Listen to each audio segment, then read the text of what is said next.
Que le Seigneur vous bénisse ce matin. Euh, bon, vous savez qu'on commence les semaines de partage et puis euh,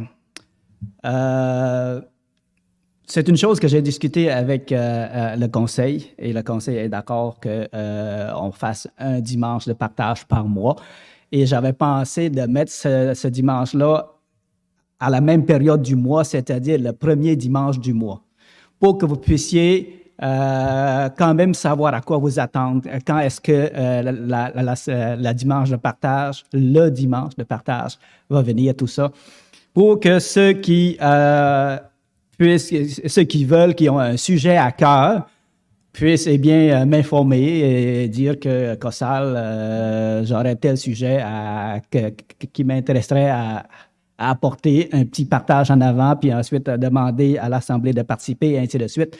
Donc, vous pouvez faire ça.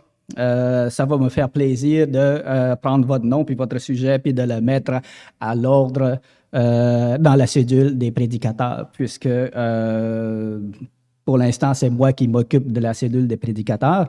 Alors, je vous invite, n'hésitez pas. Si vous avez quelque chose à cœur, on fera un partage sur le sujet qui vous tient à cœur. Aussi, on peut aussi, il y a plusieurs formes de dimanche de partage qu'on peut faire. Cette forme-là où il y a un frère qui va venir présenter une petite exhortation, une étude de 5 minutes, par exemple, et après ça, on invite l'Assemblée à participer. Ou on peut aussi faire une tribune libre, dans le sens que voici, c'est un dimanche où vous êtes invité à venir, par exemple, parler tout simplement de quelque chose. En tout cas, c'est une possibilité. On est en train de regarder ça. Ce matin, on met la table. Ce matin, on veut essayer ça. Ce matin, on veut commencer ça. Et ça se peut que certaines choses qu'on va faire, on va l'ajuster au fur et à mesure, selon ce que le Seigneur nous conduira. Nous, ce qu'on veut à travers ces dimanches de partage-là, c'est que, bon, tout se fasse dans la paix, dans la joie, dans l'harmonie, puis que ce soit pour édifier l'Assemblée. Bien entendu, on ne veut pas que ça parte en débat à ne plus finir, parce que vous savez qu'est-ce que ça fait, les débats? C'est qu'on finisse frustré, on finisse peut-être déçu, et c'est pas ça qu'on veut. On veut que ce soit édifiant pour toute l'Assemblée. Je pense que c'est une bonne chose de faire un dimanche de partage comme ça de temps en temps. Vous savez, bon, le Seigneur a permis que je puisse venir en avant pour apporter la parole du Seigneur, des exhortations, ainsi de suite. Puis, moi, c'est bénissant pour moi parce que quand je le fais, bien, je considère que c'est un privilège pour moi d'apporter quelque chose à l'Assemblée, de partager quelque chose que le Seigneur a mis dans mon cœur. Parce que en dehors de ça, vous savez que je suis une personne assez réservée. J'ai pas, c'est rare que je discute des choses avec le monde, mais le Seigneur me donne l'opportunité d'apporter des sujets, d'apporter des exhortations et de partager ce que j'ai dans mon cœur. Ça, c'est vraiment bénissant. Mais ce n'est pas tout le monde qui a cette opportunité-là. Donc, les dimanches de partage, ça ouvre cette occasion-là aux frères et sœurs qui veulent apporter quelque chose en commentaire ou une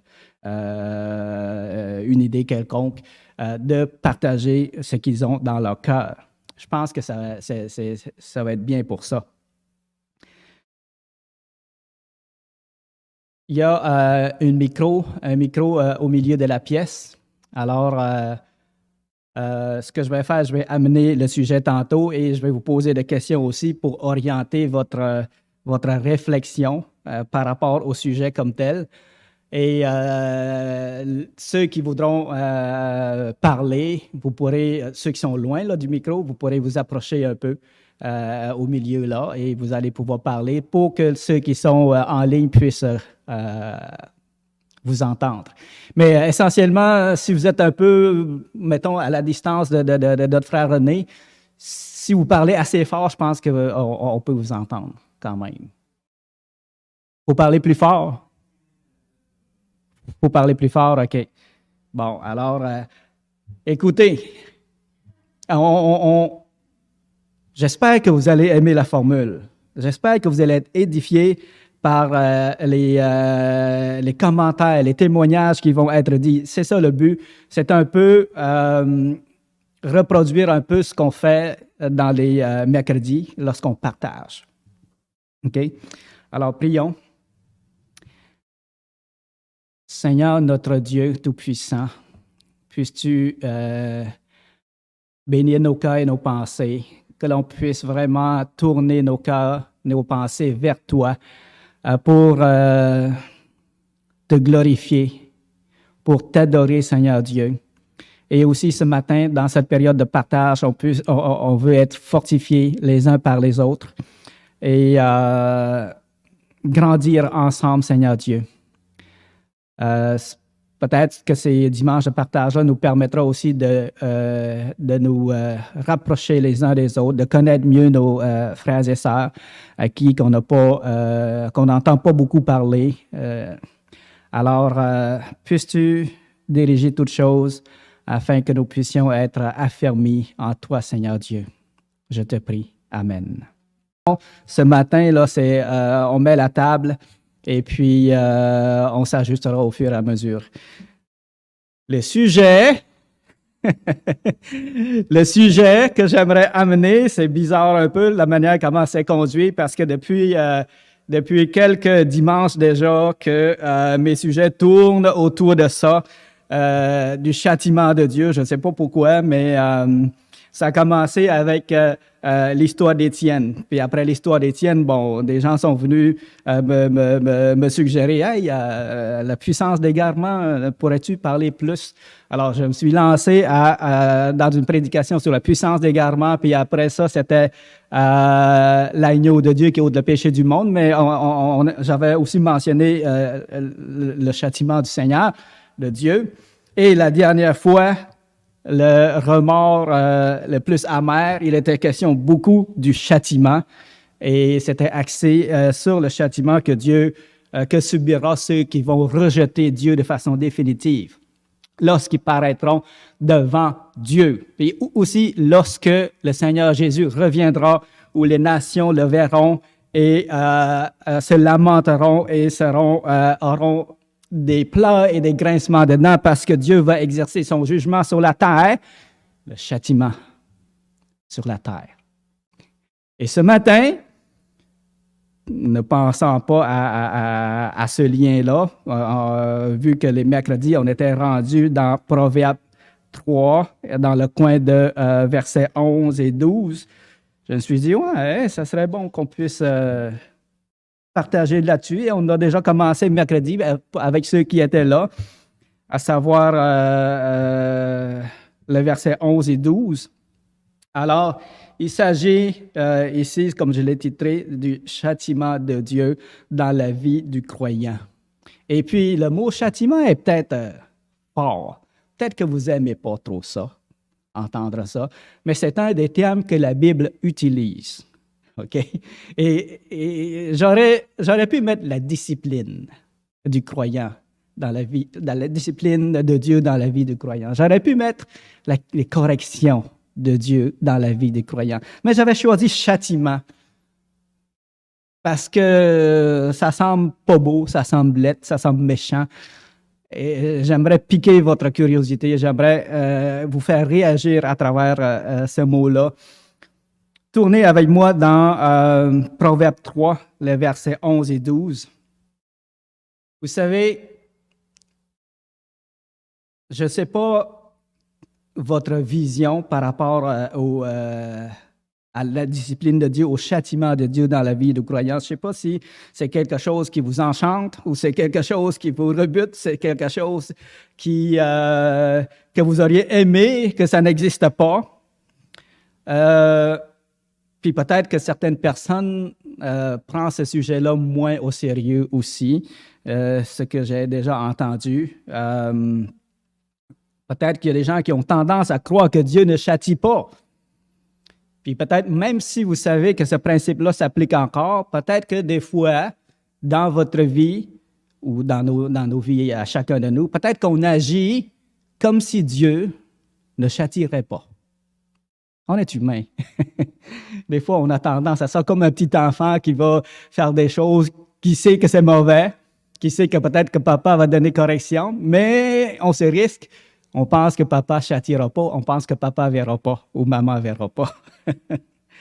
Alors, lisons dans Proverbe 3, le verset 11. Ça dit ceci. « Mon fils, ne méprise pas la correction de l'Éternel et ne t'effraie point de ses châtiments. Car l'Éternel châtie celui qu'il aime, comme un père l'enfant qu'il chérit. »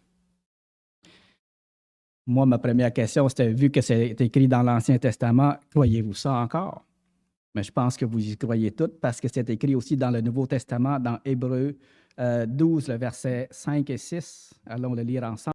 Ça dit ceci, « Et vous avez oublié l'exhortation qui vous est adressée comme à des fils.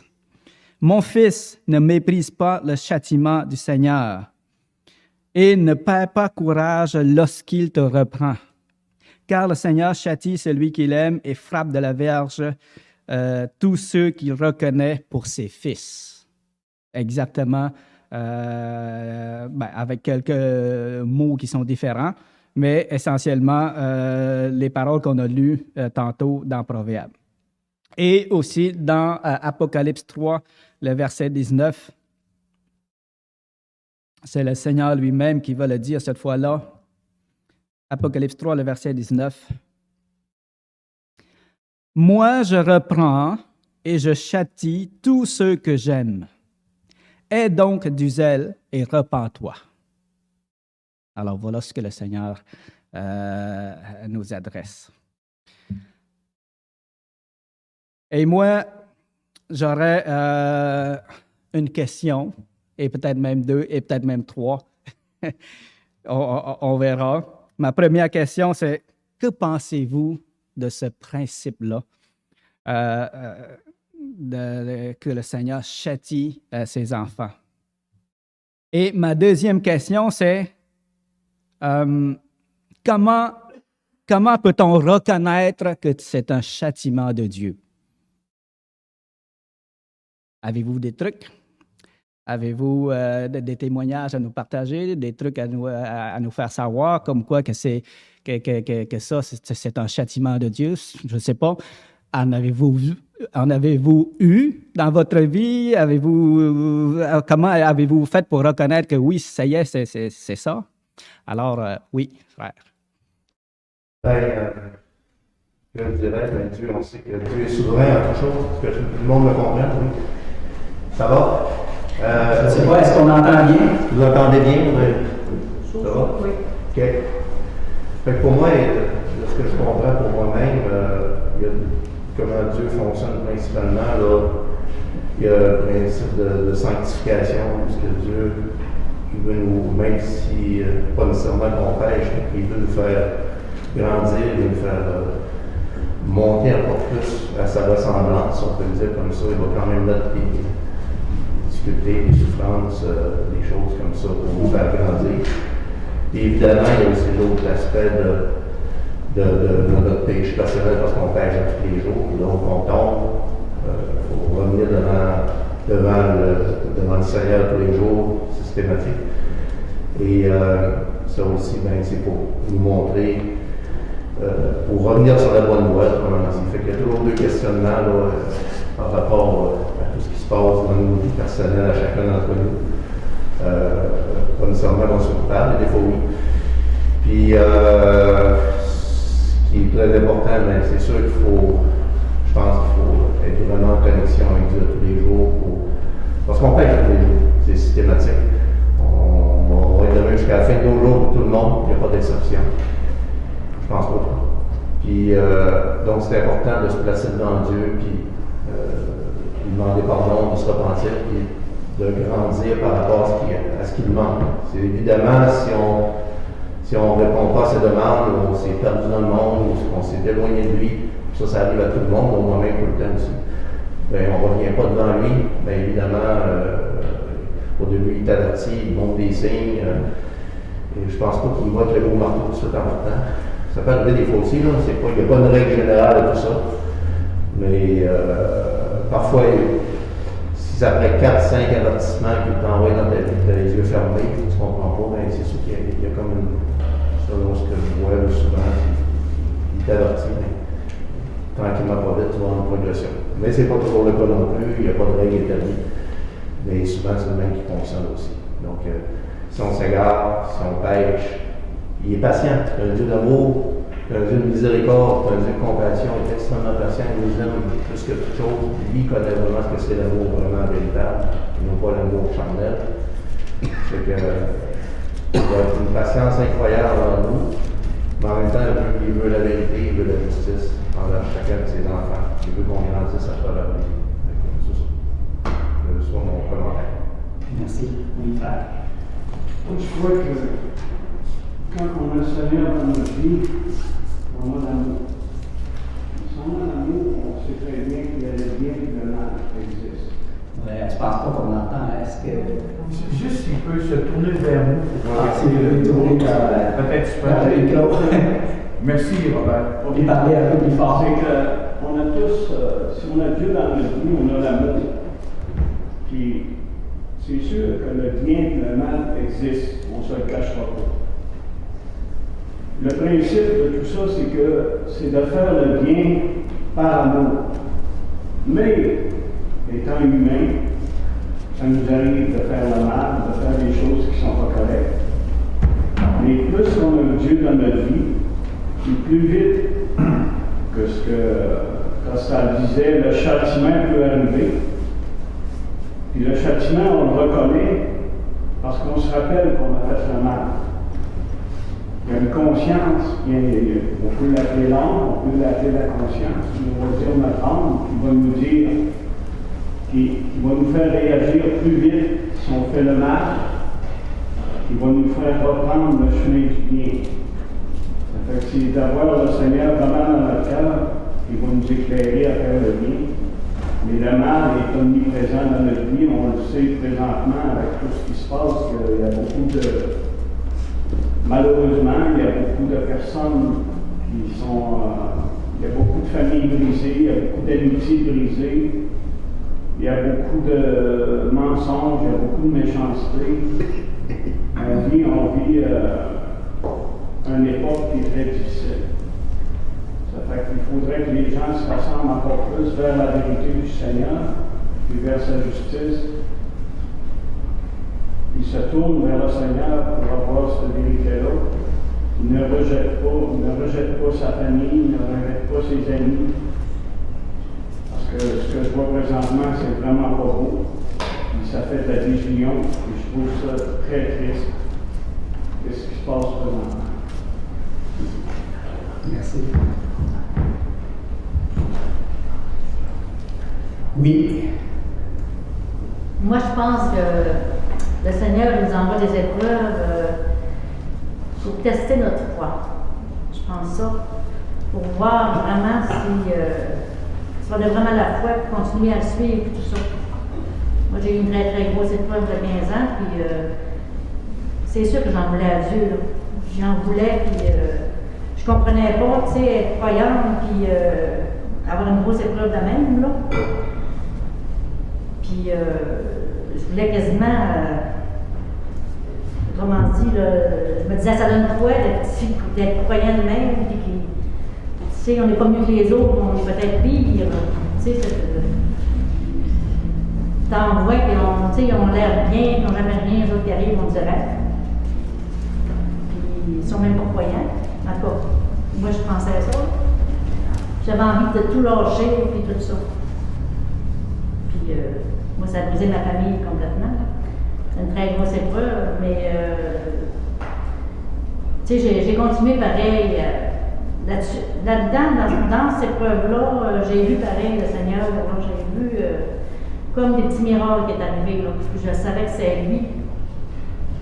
Ça ne pouvait pas être d'autre que lui qui faisait ça. Là. Fait que je sentais sa présence et tout ça, puis c'est sûr qu'au début, là, je me posais des questions, mais tu sais, quand tu as ressenti ça, là, puis que dans ton cœur, dans ton âme, là, tu peux pas, tu peux quasiment pas. Tu peux pas, genre, le renier, ben, tu sais, c'est trop fort, c'est inexplicable. Là. Je vais essayer d'expliquer ça, moi, ma famille, j'essaie d'expliquer, mais il faut le vivre, il faut le chercher, il faut le trouver, puis il faut le sentir vraiment. Tu n'es pas capable d'expliquer ça, tu passes même pour un extraterrestre quand tu essaies d'expliquer qu'est-ce que tu ressens vraiment. Vraiment vouloir le trouver, là, puis lui demander, puis parler, puis le chercher, puis moi, c'est même l'Esprit Saint, là, je l'ai ressenti dans ma vie, puis j'ai continué à l'aimer, puis à le suivre malgré que je me suis posé des questions un peu déçues, là, mais il ne m'a pas lâché pareil, complètement. Fait que moi, c'est ça que je pense, fait qu'il nous envoie des choses pour nous sonder. Je pense ça. Oui. Bien, si vous permettez, je vais ajouter à ce commentaire-là le fait qu'on doit faire une différence entre les épreuves et puis la correction du Seigneur. Les épreuves, ça nous arrive à cause que le Seigneur a un plan dans notre vie, pas parce qu'on a fait quelque chose de répréhensible. Et ça existe. Alors, il y a des épreuves, effectivement, ce que vous me dites, ça semble être plus des épreuves que le Seigneur vous envoie pour vous perfectionner tout ça. C'est peut-être pas dû à quelque chose que vous avez fait de façon répréhensible. Mais il faut faire une différence entre épreuve et châtiment et correction. Oui. Moi, là, si je pense à ma vie, je me rappelle une période de ma vie où j'attendais le châtiment. Tantôt, on a vu Hébreux 12. Moi, c'était des versets que j'avais appris au début de ma vie chrétienne. Puis, lequel des fils qui ne participe pas au châtiment, ben, c'est pas un fils. Ça veut dire que c'est un enfant illégitime. Mais si tu as le châtiment, là, tu reconnais que tu es un fils. Moi, ça trottait dans ma tête. Puis, à un moment donné dans ma vie, là, je vivais une période où je savais, puis j'attendais ce châtiment-là, puis je savais. Assez que j'en avais parlé à des amis qui étaient autour de moi qui me trouvaient bizarre. Puis, mais curieusement, quand j'ai eu le châtiment, je l'attendais, et je savais pourquoi j'avais ce châtiment-là. Mais lorsque le Seigneur nous envoie des épreuves, les fois que j'ai eu des épreuves, je ne comprenais pas. Le châtiment, je savais pourquoi. Parce que aussi, la parole nous dit que l'Esprit nous convainc de pécher. Lorsqu'on pêche, maintenant on sait qu'on pêche. Il n'y a personne qui peut dire pendant qu'il pêche, je ne savais pas. L'Esprit nous convainc de pécher. Ce que Martin vient de dire, ça rejoint ma pensée sur le sujet, parce que la question que j'ai posée, comment fait-on pour reconnaître que c'est un châtiment de Dieu? Lorsque c'est une épreuve qui nous arrive, là, souvent, si vous êtes comme moi, là, on est humain, bon, pourquoi est-ce que ça m'arrive? Là, on essaie de comprendre, de savoir le motif. J'ai-tu fait quelque chose de mal? J'ai-tu été désobéissant? Là, on creuse. Mais après avoir creusé de façon sincère devant Dieu, d'essayer de voir le motif, si on ne trouve toujours pas, selon moi, c'est fort possible qu'elle soit une épreuve et non pas un châtiment. Parce que lorsque c'est un châtiment, Dieu va nous le faire savoir. Parce qu'il ne peut pas, quand vous donnez une correction à vos enfants, vous ne pouvez pas donner une correction à vos enfants sans lui dire pourquoi, sans lui dire que c'est ça. Sinon, il n'associe pas que ça, c'est une correction, il faut qu'il change de conduite. Il n'y associera pas. Puis Dieu est beaucoup plus sage que nous. Je pense qu'il s'arrange pour qu'on sache qu'effectivement, ça, c'est un châtiment. Merci, frère. Oui. Après ça, ça va être la participation libre. OK. C'est bon, oui, vas-y, frère. Si on regarde juste dans les 10 commandements, il y a un des commandements, c'est tu ne prendras point le nom de l'Éternel ton Dieu en vain. Puis tout de suite après, il dit, je ne puis laisser le péché impuni. Ça veut dire qu'il nous dit, le Seigneur, il nous donne des barèmes dans lesquels il nous demande de marcher si on l'aime. On sait que son Fils a payé pour nos péchés. Et à chaque fois qu'on pêche, ben, son Fils veut pas, il a pris ce péché-là sur lui à la croix. Puis ça, ben, moins qu'on est en fait, mieux c'est quand on l'aime. Alors, lorsqu'on pêche, on s'attire le châtiment de Dieu parce qu'il le dit qu'il ne peut laisser le péché impuni. C'est un Dieu d'amour, mais c'est aussi un Dieu de justice. Et personne qui voudrait d'un Dieu qui ne s'occupe pas de l'injustice. Pourtant, dans notre monde aujourd'hui, on dit « Ah, Dieu, c'est un Dieu d'amour, il va m'accepter. Peu importe ce que j'ai fait, il m'a créé et il m'aime. » Mais il ne faut jamais oublier que c'est un Dieu de justice et qu'il le dit dans sa parole « Je ne puis laisser le péché impuni. » Alors, heureusement, pour ceux qui sont sauvés, qui ont accepté le Seigneur, mais pour ceux qui ne l'ont pas accepté, ça risque d'être grave, ben ça va être grave. Mais un coup que tu as déjà accepté le Seigneur, Dieu ne laissera quand même pas le péché impuni. Les commandements, il avait donné à son peuple, et il leur a dit quand il leur a donné qu'il n'allait pas le laisser impuni. Alors ça s'adresse à nous aussi. Alors si des fois on est dans un péché et qu'on veut persévérer là-dedans, ben je pense qu'il faut s'attendre à ce qu'un jour on va recevoir le châtiment qu'il se doit. Puis ce que j'aime dans l'Hébreu, ben, c'est qu'il dit que c'est le fun en fait de se faire reprendre parce que c'est le même je le vois, là. C'est le fun de se faire reprendre parce que ça veut dire en fait que tu es vraiment son enfant. Parce que s'il ne te reprendrait pas, alors là, tu aurais des questions à te poser, genre ben, peut-être qu'il t'a abandonné en voulant dire il a lâché prise avec toi. Parce que tu as parlé de l'égarement un petit peu là, dernièrement. Puis on sait que le Seigneur envoie une puissance d'égarement vers la fin des temps. Et je préfère me faire reprendre que de ne pas me faire reprendre par le Seigneur, parce que ça prouve que je suis entre ses mains, et qu'il ne me laissera pas faire ce que je veux, parce que c'est lui mon maître. Merci, frère. Sylvie? On va avancer un peu, là. Oui, merci. J'ai mon micro et juste là. Moi, j'aime beaucoup ce passage-là. Je trouve que c'est une bonne idée, mais je veux partager un petit peu ce qu'il dit avant le verset 11 et le verset 12, parce que je trouve ça super important. Le Seigneur est en train de nous encourager aussi à ne pas oublier ses enseignements. Il y a un objectif pour ça, c'est qu'il veut d'après moi, d'après ce que je comprends là, du passage, c'est qu'il veut qu'on reste sage. Fait que si on s'éloigne de sa sagesse, ben à travers ce que je vois, c'est que ben il continue son exhortation à dire ben mon fils ne méprise pas la correction de l'Éternel. Puis comme dit plusieurs, ben effectivement la correction est là parce qu'on a besoin, on est pécheur, on pêche. Mais si on pêche volontairement, selon ce que je comprends, c'est que le Seigneur va nous reprendre.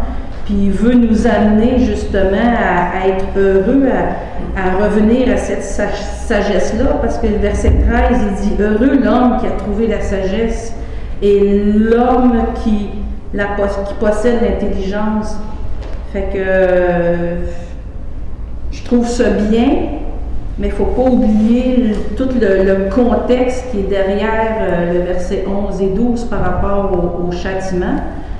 Parce que, peut-être je me trompe là, mais le passage, il parle vraiment de la sagesse. Puis si tu as la sagesse, tu écoutes le Seigneur, tu écoutes ses voix, bien, il veut qu'on reste dans ces voies-là. Puis si on reste dans ces voies, bien, le châtiment, bien, on va sûrement en avoir parce qu'on pêche, là. Mais c'est ça. Je ne sais pas si je me fais bien comprendre. Si vous avez des questions, non, c'est bon, c'est clair. Effectivement, le verset a un contexte et le contexte, c'est qu'on reste sur le chemin de la sagesse, dans l'obéissance et ainsi de suite. C'est quand on s'écarte de ça que ça peut nous arriver. Alors, merci beaucoup. D'autres mains levées. Oups. Il y a une personne en arrière avant. C'est Nancy qui a levé sa main. Ben, je pense que je parle assez fort.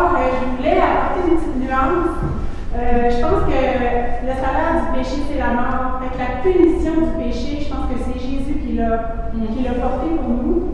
Quand Dieu nous corrige, nous châtie, je pense que c'est pour nous ramener à lui. Comme il faisait avec le peuple dans l'Ancien Testament, il leur disait, si vous suivez mes commandements, si vous respectez mes préceptes, je vais être avec vous, je vais vous bénir. Mais si vous vous éloignez de moi, vous allez avoir des conséquences de toutes sortes. Je ne me souviens pas par cœur, mais je pense que dans l'esprit du Seigneur, c'est de nous corriger pour nous ramener à lui dans la dépendance au Seigneur.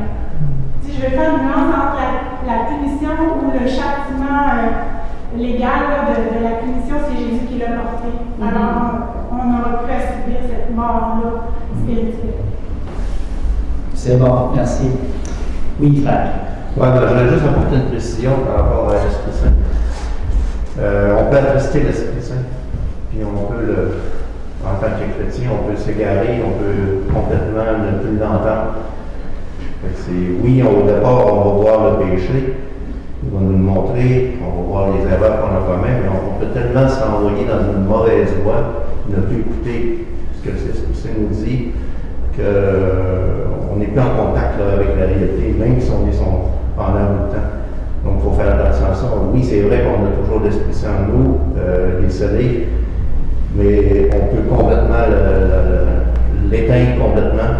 Puis à ce moment-là, on est rendu dans le monde, on voit plus clair, on fait les choses du monde.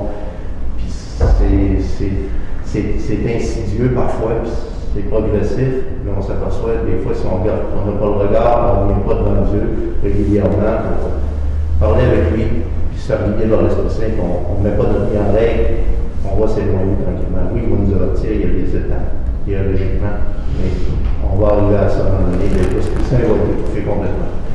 Et c'est là ça devient talent. C'est ça. C'est important. C'est pas juste oui, on est toujours sondé, oui, on est toujours éclairé comme fils, il nous ramène tout le temps, mais il faut comprendre les messages aussi. C'est bon. Pendant que vous parliez, j'ai une autre question qui me pop-up dans la tête. Si vous avez d'autres choses à partager, je vais vous laisser parler. Sinon, je vais poser cette question-là. On sait que c'est dû à châtiment ou correction ou discipline, c'est dû à notre désobéissance. Mais le Seigneur, il y a un disciple qui a posé la question au Seigneur, « Combien de fois dois-je pardonner à mon frère? » Sera 7 fois. Là, il répond, « Je ne te dis pas que c'est 7 fois, ça va être 70 fois 7 fois. » Alors, pensez-vous que, mettons que vous avez péché, ça fait 10 fois, ça fait 15 fois, mais à chaque fois, vous demandez pardon au Seigneur. À chaque fois, vous reconnaissez d'avoir fait quelque chose de mal, d'avoir désobéi, puis à chaque fois, vous demandez pardon au Seigneur. Puis ça fait 30 fois, ça fait 70 fois. Est-ce que vous allez épuiser la patience de Dieu, puis que même après avoir demandé pardon, est-ce qu'il va quand même vous discipliner? C'est ma question. Que pensez-vous?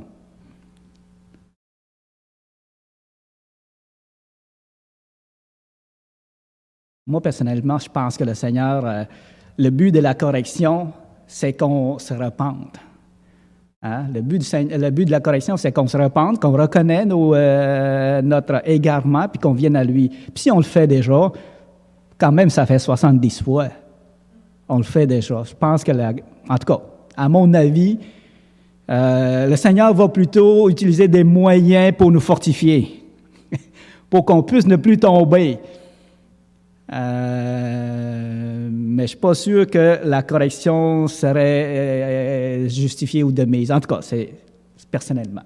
Le Seigneur a une sagesse bien plus grande, par exemple. Peut-être que pour vous aider à vous affermir, il y a besoin de vous de squeezer un peu. Je ne sais pas. Oui. La réflexion est courte. Oui. Non, je pense que la question est bonne, mais peut-être d'aller puiser dans la parole pour aller chercher. Parce que des fois, je pense que c'est Dieu qui juge les cœurs, c'est lui qui détermine si on est réellement repentant ou si on n'est pas repentant du tout. Ouais. Puis il peut intervenir tantôt d'une manière, tantôt d'une autre manière. D'ailleurs, ce que Jean-Marc disait, c'est tout à fait vrai. On peut attrister l'esprit, on peut éteindre l'esprit, puis Puis Dieu, il va quand même nous parler à nos cœurs. Il va quand même, mais d'une manière qui est complètement différente. Puis dans des cas extrêmes, il parle même de livrer la chair à Satan. Puis ça, c'est une condamnation. C'est un châtiment extrême. Tu t'en rends pas compte, tu ne veux pas le savoir, tu ne veux pas l'entendre. Je vais livrer ta chair à Satan. Puis de ma mémoire, là, je me rappelle un cas en particulier, là, que je n'aimerais pas. Là. Puis je me suis toujours posé la question si c'était ça qui était arrivé. Un homme qui avait gardé un entêtement sur un péché, là, puis rapidement, on a vu qu'il a dégénéré, puis à un moment donné, il est disparu subitement, il est décédé subitement. Puis moi, je n'allais pas juger dans ce sens-là, mais je me suis posé la question à savoir, Seigneur, est-ce que c'est ça le jugement que tu as apporté?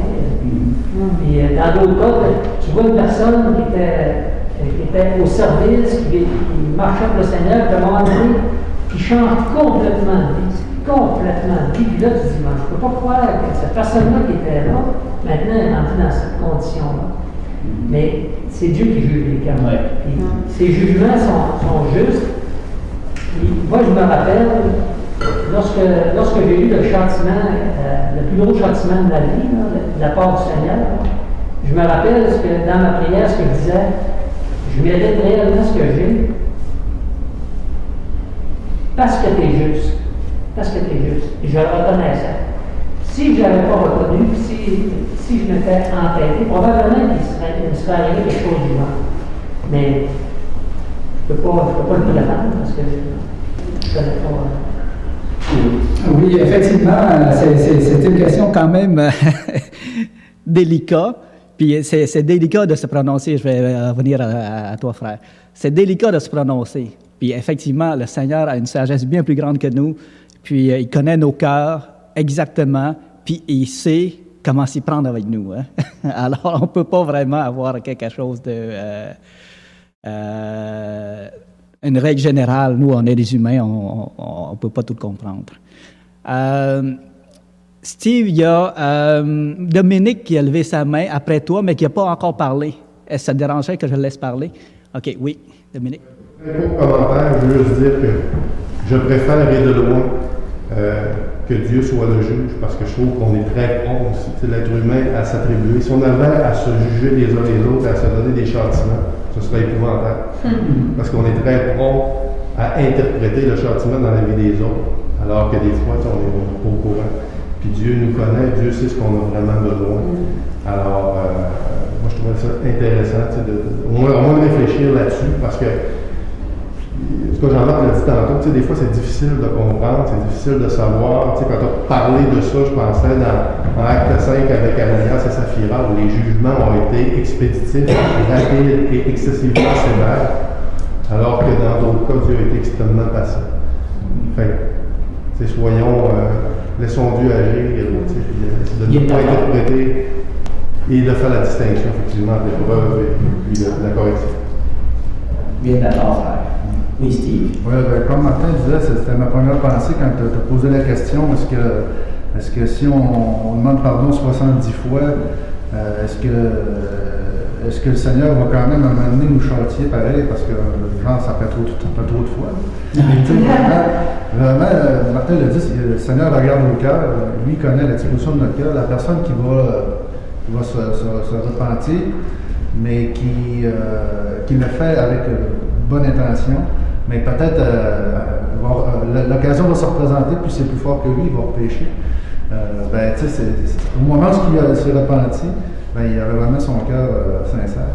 Mais si on va dans l'Ancien Testament, il y a quelque chose, il y a un principe dans l'Ancien Testament que je trouve vraiment bon, c'est que le Seigneur avait donné une méthode aux Israélites pour se faire pardonner leurs péchés. Il fallait qu'il aille voir le sacrificateur avec un agneau, un sacrifice. Puis après ça, il y avait toute une méthode, transférer le péché sur la personne, après ça, l'animal, le sacrifier. Et après ça, tu vas t'assurer que ton péché était facile. Sauf que plus tard, quand il parle avec d'autres prophètes, il dit, je ne prends pas plaisir à vos sacrifices. Il dit, ce à quoi je prends plaisir, c'est un cœur contrit, un cœur qui reconnaît son péché. C'est comme aujourd'hui, on peut dire, la personne qui va demander pardon à Dieu, qui va dire, ben moi, regarde, dans sa parole, il nous dit, si je lui demande pardon, je suis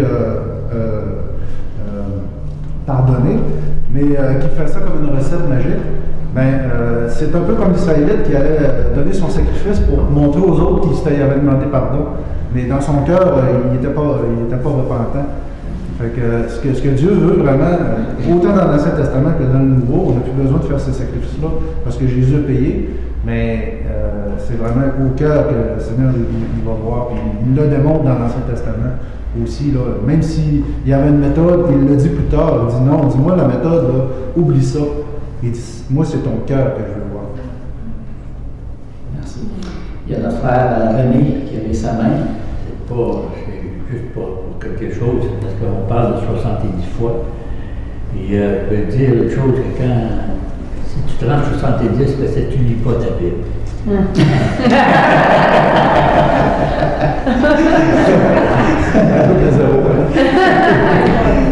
Bonne remarque. Merci beaucoup. Oui, frère. Oui, vous avez juste faire du pouce sur C, effectivement, c'est vraiment bon.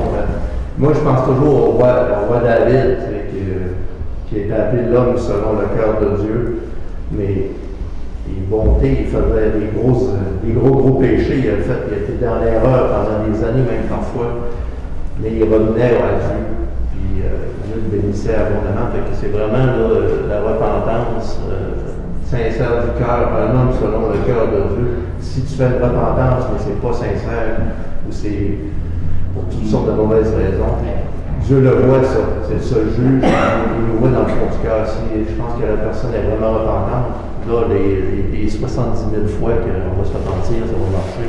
Donc, go. Oui. C'est le principe, je pense. On peut mentir aux hommes, mais pas à Dieu. Non. Écoutez, j'ai une autre remarque, si vous voulez, à faire par rapport au verset 11. Ici, on voit qu'il y a deux extrêmes à éviter. Je ne sais pas si vous le voyez comme moi. La première chose, c'est ne méprise pas la correction de l'Éternel. OK? Ça, c'est un extrême. Mais d'un autre côté, ne t'effraie point de ses châtiments. OK? Alors, on voit comme deux extrêmes à éviter. Ne pas mépriser la correction de Dieu, ne pas, autrement dit, fais attention. Mais d'un autre côté, regarde, Hébreu, ça dit, ne te décourage pas. Ne perds pas courage quand que le Seigneur te châtie. Donc, il y a un juste milieu, une bonne attitude à prendre face aux corrections de Dieu. Et moi, je vais vous poser la question, est-il possible pour un chrétien de mépriser les corrections du Seigneur? Ça vous arrive-t-il, ça? Ça arrive-t-il à des enfants de Dieu de mépriser la correction du Seigneur? Puis comment? Comment est-ce qu'on fait ça, mépriser la correction du Seigneur? Comment ça peut se faire?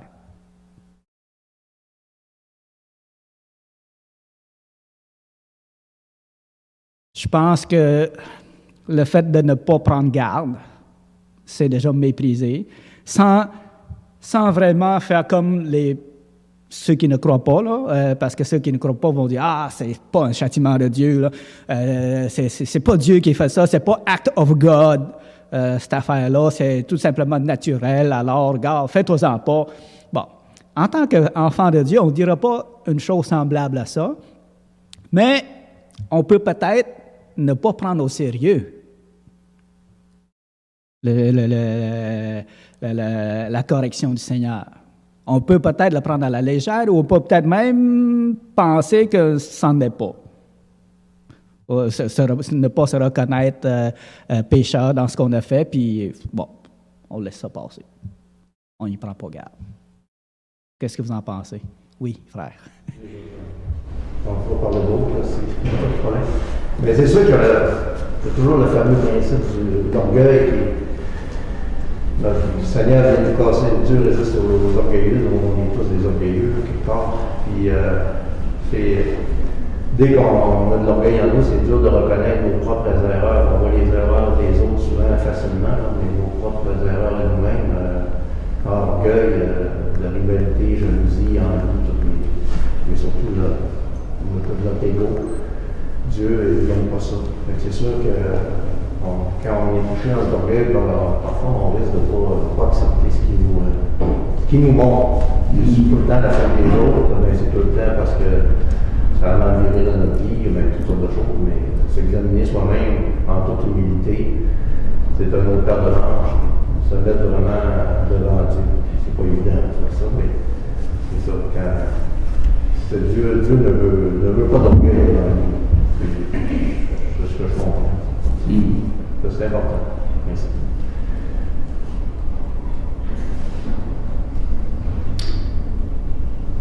Puis c'est quoi les conséquences de négliger ou de mépriser les corrections du Seigneur?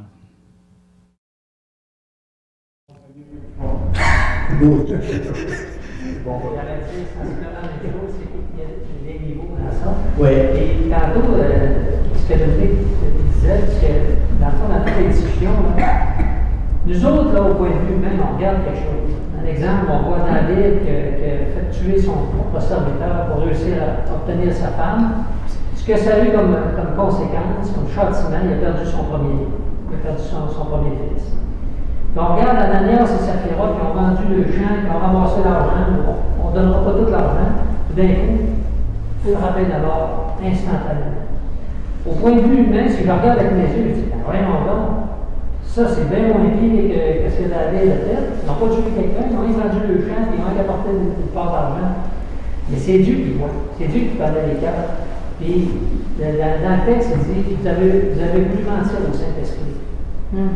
D'un côté, il y en a un qui a tué quelqu'un, de l'autre côté, il a menti au Saint-Esprit, puis les conséquences sont complètement différentes. Sauf au point de vue humain, nous autres, on est en train de mettre des gradations là-dedans, de donner une certaine importance à un plus qu'à l'autre, alors que Dieu lui agit justement. Ses pensées sont élevées au-dessus de nos pensées, ses voix sont au-delà de nos voix, nous autres. Et ce qu'on comprend, on comprend partiellement. Alors, dans les châtiments, il ne faut pas trop chercher à comprendre la voie que le Seigneur va prendre pour un châtiment de l'un par rapport à l'autre, parce qu'on fait fausse route en faisant ça.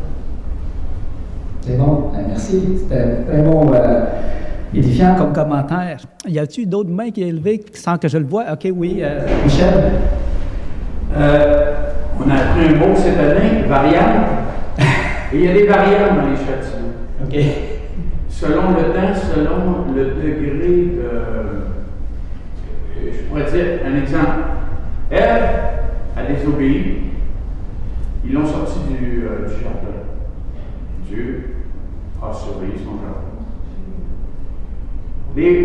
Moïse monte sur la montagne, le peuple désobéit en bas, il se fait des idoles. Il y en a une bunch qui sont tués, qui sont morts à cause de cette désobéissance. Il faut regarder aussi qu'est-ce que Dieu veut montrer par ces choses-là. Ça, c'est pour nous. Alors, Dieu voulait insister que là, il établissait son peuple, il établissait ses lois, il établissait ses choses. Pierre a renié Jésus. Quelqu'un n'a pas, lui.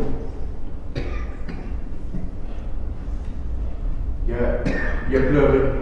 Ça a été son châtiment. Dieu l'a regardé. Quand Jésus va revenir, les gens vont dire, je ne le connais pas lui, mais ils vont mourir. Alors le degré est différent. Et comme on a parlé, Dieu aussi connaît les cœurs. Et Dieu, pourquoi on voit des choses aussi? Puis ça m'a toujours étonné de voir des meurtriers, 100 ans sa vie, se sont tournés vers Dieu, ont passé quelques temps encore en prison, ils sont libérés, ils sont libres maintenant, et ils témoignent de Dieu. Dieu est patient. Dominique l'a bien dit. J'aime autant passer dans les mains de mon Dieu que des êtres humains. Parce que même moi, j'aime autant passer dans les mains de Dieu que dans mes mains. Parce que peut-être ça va faire. Dieu, là, il est patient. Et c'est pour ça que quand il a envoyé son fils, et quand on voit qu'il revient à son retour, lorsqu'il va enlever après avoir enlevé ses enfants, il revient, puis il y a un frère qui a dit, j'aime autant être à côté de lui, puis en arrière de lui, que d'être en avant, parce que ça va faire mal. Dans ce temps-là. Mais le châtiment, il est progressif ou il est variant selon le degré, puis selon ce que Dieu veut nous montrer. Il use encore de sa patience pour nous montrer encore quelques temps, jusqu'à temps qu'il revienne. Merci. Merci. Est-ce que, frère, vous avez levé votre main? Non, ouais. Parce que tantôt, j'ai vu quelque chose comme lever de main. Oui. Et dans le châtiment, ben, Dieu ne nous laisse même pas tout seul. Il va faire en sorte qu'il va nous aider avec des frères, des sœurs qui vont nous ramener, puis gloire à Dieu. Oui, effectivement, verset 12, l'Éternel châtie celui qui aime, comme un père, l'enfant qui est chéri, puis il ne nous abandonne pas. Un père qui va donner une correction à son enfant, il ne l'abandonne pas. Là. Il le prend en main. Puis, on va terminer bientôt là, notre partage pour faire du pouce à ce que vous dites tantôt. Ce que j'ai écrit ici, c'est que Dieu étant parfait, premièrement, on sait que son châtiment est juste, que le temps et la circonstance qu'il a choisis sont toujours bons. C'est toujours bon. Alors, c'est ma question tantôt, qu'est-ce qui arrive si on méprise les corrections du Seigneur? C'est sûr que il va faire comme un père fait, et il va parler à l'enfant d'une manière, puis si l'enfant refuse d'entendre de cette manière-là, il va parler d'une autre manière, il va s'arranger d'une autre manière pour se faire comprendre de son enfant. Puis effectivement, il y a une gradation comme on a vu. Alors, le Seigneur va toujours utiliser de façon juste pour discipliner son enfant. Puis, ça va... si l'enfant refuse, si nous, en tant que chrétiens, on refuse de l'entendre quand il parle d'une certaine manière, il va parler d'une autre manière. Et puis, ça peut être plus fort. Ça peut être plus fort. Hein? Et puis, j'ai écrit ceci. Résister à Dieu, c'est prolonger inutilement ses souffrances. Alors, on est bien mieux d'être sensible à la voix de Dieu lorsqu'il nous parle. Un simple avertissement qui ne fait pas mal, bien là, on est mieux d'entendre ça, là, que d'attendre un « Hey! Réveille! » Hein? On est mieux d'entendre le simple avertissement que d'attendre vraiment à la grosse voix, là. Hein? Alors, après ça, c'est entendu, j'avais une autre réflexion à vous faire, à vous proposer. C'est par rapport à ce qui arrive aux autres frères et sœurs.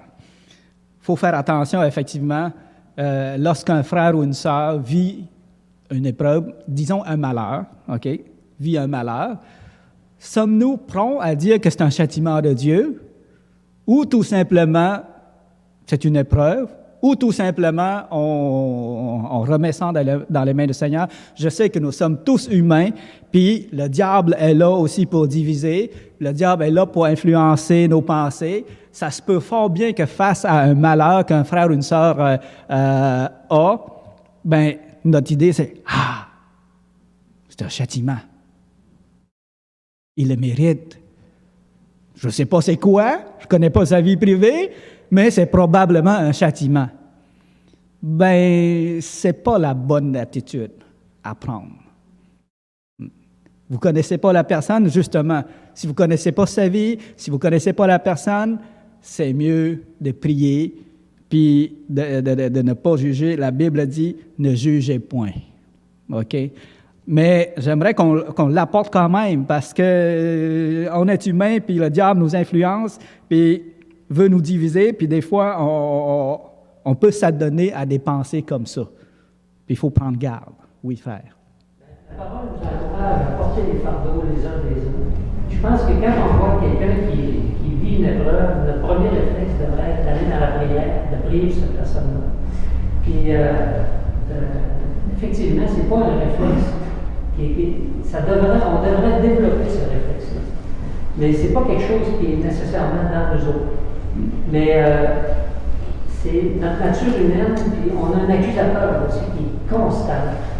Puis on n'est pas obligé d'être dans l'épreuve pour que les accusations viennent de l'accusateur. On a juste besoin de lui, puis ça va venir tout seul. Puis si on s'implique dans l'Église, dans le service, on va l'avoir encore plus. Si on s'engage dans un ministère, si on s'expose à servir le Seigneur publiquement, ça va venir tout seul, sans que nécessairement avoir fait quelque chose qui mérite ça. Et c'est pour ça qu'on devrait chercher à développer ce réflexe-là aussitôt qu'on vit une difficulté, que ce soit dans l'Église ou en dehors de l'Église, puis même d'être capable de partager avec les frères et les sœurs qu'est-ce qu'on vit pour dire j'ai besoin de prière, puis d'aller au pied de la croix. Parce que on sait que le Seigneur a un plan pour nous autres. Puis quand on a des épreuves, ça fait partie de son plan. Sauf qu'on ne le voit pas nécessairement tout de suite, ces épreuves. C'est bien. Je ne sais pas s'il y a d'autres mains levées. Oui. Le Seigneur nous demande aussi de nous éprouver nous-mêmes avant de porter un jugement. C'est facile de porter un jugement, mais de s'éprouver soi-même, de s'humilier soi-même devant lui. Ça nous fait changer beaucoup ça change nos rapports face à l'épreuve des autres. Oui. S'examiner soi-même, là, c'est tellement important là, dans nos rapports avec les autres. Parce que si on ne s'examine pas, on a tendance à se voir haut de même. Puis quand on a tendance à se voir haut de même, là, on a tendance à voir les autres en bas. Puis quand on a tendance à voir les autres en bas, là, on a tendance à faire ça. Puis ça, c'est pas bon. Si on a tendance à se voir petit, puis nos frères au-dessus de nous-mêmes, on a bien moins tendance à juger et à porter un jugement. Alors, c'est une grande leçon dans la vie chrétienne qu'est la discipline de Dieu, le châtiment du Seigneur, soit pour nous-mêmes, soit par rapport aux autres, dans ce que l'on doit faire, comment reconnaître que Dieu nous parle à travers telle épreuve. Comment reconnaître que ça, c'est une correction de la part du Seigneur. Il faut que je prenne garde, parce que si je ne prends pas garde, ça va devenir plus fort, comme notre frère a mentionné. Alors, c'est important vraiment de le reconnaître, puis d'être sensible à cette chose-là. Et justement, pour entendre sa voix, pour revenir dans le droit chemin, et pour se repentir et demander pardon.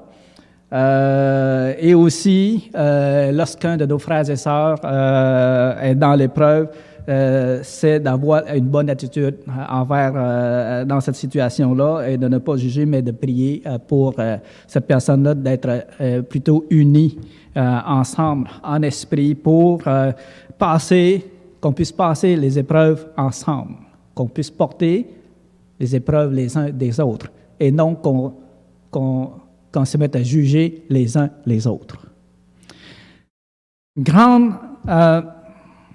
C'est une grande leçon de la vie, ça. Alors, je vous invite à réfléchir là-dessus et puis à demander au Seigneur de nous conduire dans tout ça, de nous donner la sagesse dans toutes ces choses-là.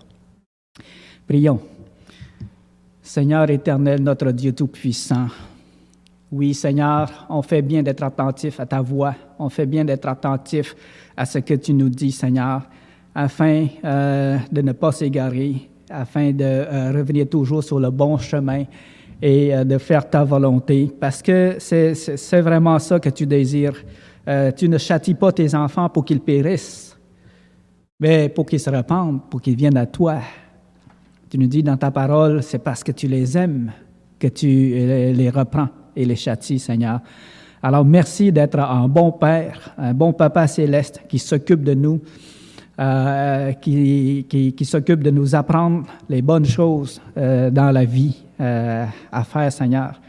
Tu es notre Seigneur, notre Roi, notre Dieu tout-puissant, et on veut te plaire, Seigneur. Alors, conduis-nous et pardonne nos manquements, Seigneur.